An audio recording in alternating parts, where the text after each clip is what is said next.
Magandang araw kaibigan! Tuloy po kayo sa Felicidad's Channel.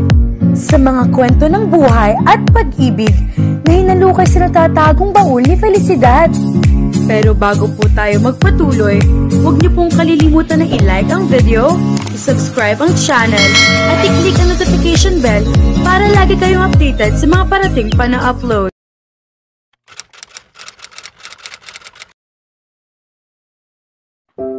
Nakaupo si Luna sa lilim ng puno at nakasandal sa katawan niyon.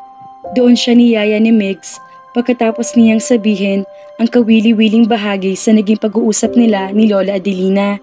Hindi na umimik pang binata mula nang sabihin niya ang tungkol sa pinag-usapang iyon at tahimik na lang na pinagmasdan ng pamilya nito. Hindi naman niya talaga dapat iniintindi ang naging reaksyon ni Migs, pero bakit nahihirapan siyang tanggapin iyon? Ligtas ka na, maya-maya ay sabi niya. Mula ngayon, hindi na makikialam ang lola mo pagdating sa love life mo. Ano nang bonus ko? Anong mang nais mo? Doon lang siya binalingan ni Migs. Talaga bang sinabi ni Lola na dapat na tayo magpakasal? Akala ko hindi ka na magtatanong. Matalinong lola mo, hindi siya basta-basta naniniwala sa mga nakikita lang niya. Nang ipagpilitan ko ang relasyon kuno natin, sinubukan yata niya kung hanggang saan ang itatagal ko. Kaya sinabi niya na bilang patunay na totoo ang mga sinasabi ko tungkol sa atin, yayain na raw kita magpakasal. Anong sagot mo? Sabi ko, wala pa sa isip mo ang mga ganyang bagay, na kung handa ka na, ikaw na mismo magsasabi. Tunay na sapat, ibinalik ni Migs ang pansin sa pamilya. Mabuti naman at naniwala siya sa iyo. Nawalan na lang siguro siya na may kakatuwiran kaya sumang-ayon na lang siya. So ano na ang plano mo ngayon? Kailan tayo magbe-break? Luna, pwede ba next time na lang natin pag-usapan yan? Sa susunod na Sabado pa raw ang party at kinukumbinsi ako ni na Papa na dumito muna tayo para makasama naman daw natin sila. Ano sa palagay mo? Pinakusapan na rin ako ng lola mo. Palihim niyang hinila ang Bermuda grass na kinauupuan niya. Sa totoo lang, blackmail ang tamang salita. Gayon pa man, pumayag na rin ako.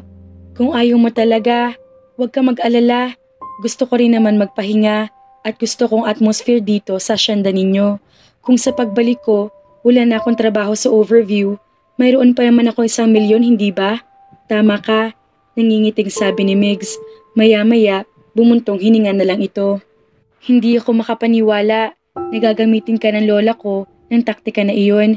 Iniunat niya ang kanyang mga paa at tinitigan ng kanyang lolo na ang kabayo ngayon ay napakagandang tumakbo. Natutuwa ko sa lola mo. Siya ay manipulative sa lahat ng paraan at ipinagmamalaki ito. To think na may iniinda pa rin siya ngayon. Hintayin mo na lang siya makabangon muli. Pero masaya ako at nagkasundo kayo. Pasensya ka na nga pala kung nakapagsalita siya sa iyo ng hindi maganda kanina.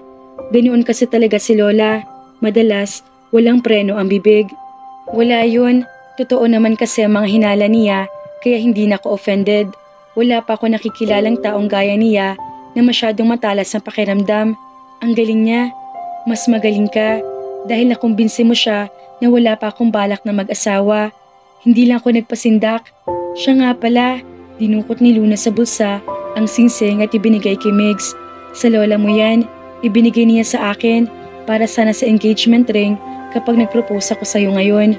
Ikaw, magpo-propose sa akin? May bakas ng saya sa kanyang mga mata. Huwag kang masyadong ambisyoso. Ibinabalik ko na yan sa iyo para ikaw na magbigay uli sa lola mo. Siya nga pala, hindi na matutuloy ang engagement natin. Ang bilis naman. Tinanggap ni Migs ang singsing at pinagmasdan lang iyon. Para lang muling ibalik kay Luna. Hindi ko ito pwedeng tanggapin. Kami mga Feliciano, kapag may ibinigay na, hindi na namin tinatanggap ulit. Pasensya ka na Mr. Feliciano, pero ako man, may prinsipyo din sa buhay. At yun ay ang makontento sa 1 milyong pisong ibibigay mo sa akin bilang kabayaran sa pagpapanggap na maging girlfriend mo. Ibinalik nito sa kanyang singsing. Hindi ko na yan kailangan. Iho, tanggapin mo na. Sabay pa silang napatingin sa pinanggalingan ng boses. Nakangisi ang mga magulang ni Migs habang nakatingin sa kanila. Si Lola Adelina na siyang sumigaw ay mukhang naiinip na sa gagawin ng apo. Si Lolo Rodel naman tumigil na rin malapit sa kanila at mukhang hinihintay na ang susunod na mangyayari. Teka, ano bang hinihintay na mangyari ng mga ito? Pero, kunot noong binalingan ni Meg si Lola Adelina. Sigurado ka, Lola? Oo, mabilis sa sagot ng matanda. Halata man nagtataka, kinuha na rin ni Megs ang siseng. Huli na para maintindihan ni Luna kung bakit masaya nagsisigawan ang pamilya ng binata. Binabati kita anak, sigaw ni Tito Arsenio. So, kailan ang kasal? Tanong naman ni Tita Flora. At doon lang luminaw ang lahat para kay Luna. Siguradong sinabi sa kanila na matandang bruha na nagpropose siya sa kanya at tinanggap niya ang singseng. Maghapong nagkulong sa silid si Luna. Ang unang dahilan ay para maiwasan ang mga miyembro ng pamilya Feliciano. Ang pangalawang dahilan naman ay para bawiin ang pahingang kailangan ng kanyang katawan. Kumpleto ang gamit sa malaking kwarto na ibinigay sa kanya kaya hindi naging problema ang kumilos. Nakahanda na ang bubble bath niya pagpasok sa malaking kwarto. Mabilis siyang sumampa sa bathtub at dala siguro na mabining hatid ng maligamgam na tubig. Nakatulog siya na hindi namamalayan. Mabuti na lang at hindi siya nalunod. Pagkaligo, nagpalit na siya ng pantulog. Isang moss green nightie ang nakalatag sa queen size bed. Isusuot niya iyon? Sino kaya nagbigay niyon sa kanya? Wala naman kasi sa mga pinamili ni Megs ang nightie na iyon. Kinuha niya pa rin. Habang nasa harap ng tukador at nagsusuklay, tinitigan ni Luna ang kanyang muka.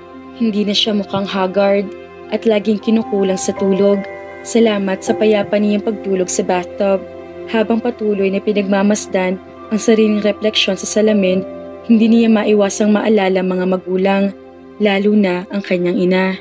Laging sinasabi sa kanya ng kanyang ama na kamukha niya ang kanyang ina at base sa pinakita nito mga litrato sa kanya noon, totoo nga sinabi ng ama. Noon, walang araw na hindi niya tinitingnan ang sariling mukha sa salamin tuwing namimiss niya ang ina. Iyon ang sabi ng kanyang ama sa kanya kung gusto raw niya makita ang kanyang ina. Nakokontento na siya sa ganoon dahil wala naman siyang ibang pagpipilian. Ngunit nagbago ang lahat nang mamatay ang kanyang ama. Pakiramdam ni Luna, inabando na siya ng mga magulang. Nawala na ng direksyon sa buhay niya. Tinamad na rin siya mangarap. May narinig siyang mahihinang katok sa pinto. Sino yan? Bumukas ang pinto at sumilip ang gwapong mukha ni Megs. Ako ito. Pwede ba akong pumasok? Ah, anong kailangan mo? Nagdala ako ng pagkain. Naisip ko masyado kang napagod ngayong araw at hindi ka na makakasabay sa aming kumain. Kaya dinalhan na lang kita ng pagkain. Well, yung kasambahay ang may dala. Sinamahan ko lang siya para kumustihin ka sana. Lumitaw sa tabi ni Megs ang uniformadong kasambahay na mukhang nagpipigil mapangiti. May dala itong tray ng pagkain. Kumain ka na. Alam ko nagugutom ka na. Nakasuot siya ng kaswal na dilaw na polo shirt at maong. Gayunpaman, matikas pa rin ang itsura niya. Oo, iyon talaga ang napansin niya. Salamat. Iminawastra ni Meg sa kasambahay. Naiwan na lang sa isang mesa sa gilid ng silid ang tray ng pagkain. Pagkatapos, tahimik na nagpaalam ang kasambahay. Pero hindi si Megs. Nanatili ito nakatayo at nakatingin lang kay Luna. Nang i-anunsyo ng bruhang lola ni Megs ang tungkol sa engagement nila kanina, hindi umimik si Luna at hinayaan na lang ang pamilya Feliciano na isipin kung anong gustong isipin. Tutal naman, isa sa mga araw na ito, magbe-break din sila ni Megs officially. Pero mukhang binata ang mas naging apektado sa lahat dahil punong-puno lagi ng pag-aalala ang mga mata nito tuwing tinitingnan siya. Parang gusto tuloy niya itong batukan at sigawan ng, "Hoy, worth it pa rin akong pakasalan ng kahit na sinong lalaki, no? Nakapagpahinga ka na ba ng husto?" Maya-maya ay tanong ni Megs. "Oo, salamat." Sabi ng mga kasambahay, tulog na tulog ka raw kanina pa, kaya hindi na kita pinagising. Kung may kailangan ka, sabihin mo lang. Wala na, okay na ako dito. May sasabihin pa yata si Megs dahil nakatayo pa rin ito sa kinaroroonan, kaya hinantay ni Luna na magsilita ulit ito. Pero hindi naman siya matagalan ang presensya ng binata, kaya itinuon na lang niyang atensyon sa salamin at nagsuklay. Damn, bakit ganito na lang ang tibok ng puso niya? Luna, tungkol sa engagement? O, iyon bang inaalala nito? Kahit papaano, parang medyo na-disappoint siya. Okay lang yun, Megs. Huwag ka mag-alala. Hindi tayo matutuloy sa simbahan. Nalusutan na natin ang pamilya mo nang ipakilala mo akong girlfriend mo. Sigurado ako, makakaisip din tayo ng paraan para malusutan ang panibagong problemang ito. Mula sa salamin, nakita ni Luna ang marahang tumango si Migs. Nakaramdam pa rin siya ng sobrang pagkadismaya sa reaksyon nito. Lihim na lang siya na papuntong hininga para pakawalan ang kakaibang damdamin. Huwag kang mag-alala, Migs. Hindi tayo mabubulilyaso. Ayoko mauwi sa wala ang 1 milyon ko. Hindi sigurado si Luna dahil sa salamin niya nakikita ang refleksyon ni Migs, kaya bigla naging blanko mukha nito. Hindi mo pa nga pala nasasabi sa akin kung anong gusto mo. Pati ang tono niya ay parang medyo malamig. Sabi ko naman sa'yo, ibibigay ko sa'yong lahat, diba? Oo, natatandaan ko pa yun. Pero pag-iisipan ko pa kung anong gusto ko. Mag-iikot na muna kami ni Papa at Lolo sa buong hasyenda kung ganoon. Baka gusto mong sumama. Hindi na. Dito na lang ako at magpapahinga pa. Tama ka. Magkita na lang tayo mamayang gabi. Magpahinga ka na, Luna. Maingat na isinara ni Migs ang pinto sa paglabas nito. Napabuntong hininga si Luna habang inilalapag ang kanyang brush. Kung kailan naman nakaalis na si Migs, saka naman siya nanghihinayang at gusto ulit itong makita. Ibinagsak na lang niya ang katawan sa kama at tumitig sa kisame. Bigo na siya sa nararamdaman. Mali yata na pumayag siyang manatili pa roon hanggang sa araw ng party. Ngayon pa nga lang kasi, magulo na ang isip at damdamin niya pagdating kay Migs. Dala lang ba iyon ang pagiging kalmado, tahimik, at romantic na atmosphere ng hasyenda? Sa Maynila naman kasi, hindi siya nakakaramdam ng ganito kay Migs. Ang tingin lang niya rito noon ay isang mayamang customer na naligaw sa overview. Ngunit nung una niyang hinawakan ang kamay niya, nagsimula magbago mga bagay sa pagitan nila. Lumala iyon nang dumating sila sa hasyenda Adelina. At ngayon ito, isa pang malalim na hininga pinakawalan ni Luna bago ipinikit ang mga mata.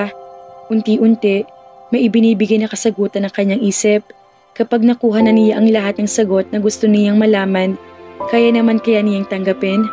Oo, sagot ng kanyang isip. Pero hindi pa muna ngayon, sagot naman ng puso niya. Bahala na nga. Paano nga naman hindi magkakagusto si Luna kay Migs ay almost perfect na ang binata mga ka-felicidad. Pero syempre, alam naman ni Luna na kasunduan lang ang lahat dahil sa 1 milyong piso kaya dapat sawayin niya ang umuusbong na damdamin sa kanyang puso. Pero bakit parang nalungkot si Migs nang banggitin ulit ng dalaga ang tungkol sa 1 milyon? Ano kayang ibig sabihin? Kaya naman, abangan!